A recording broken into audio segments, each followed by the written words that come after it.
Zenanın yani yollaşının diyenini etmezliği ulu günahlardan. Zenan hiçbir ýagdaýda ärinden ruhsatsız hareket etmegi dogry däl. Ärinden ruhsatsız ärinin malından harjamagy haky ýok.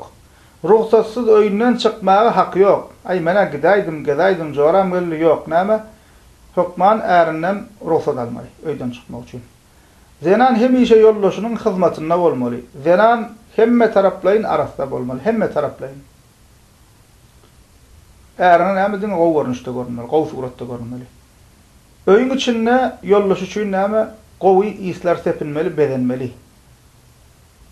Ve yollaşyny özünden sowatjak, özünden içjek görnüşde, erwet görnüşde ýaňam diýdik, näme görünmeli däl. Yollaşyndan hemişe haya etmeli. Gözüne dik seretmeli däl. Yollaşy gurlaryny dymyp dinlemeli we sesini yollaşynynkydan gataltmaly däl.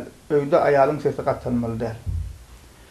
Öýden çykanna, yollaşy öýden çykanna kapydan uradyp öýe gelenne, öýe girenne kapyda garşylamaly.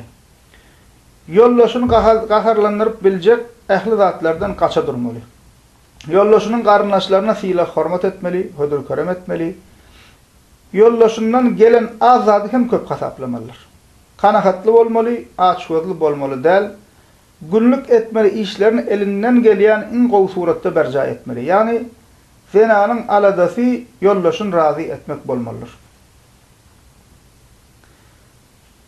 We ýa-da dersiň başynda da aýtdyk, erkegem iň gowy görnüşde zenanasyna gowy seretmeli, aýap saklamaly, elinden gelen iň gowy görnüşde näme? Şolara hyzmat etmeli, eklep saklamaly diýip aýtdyk.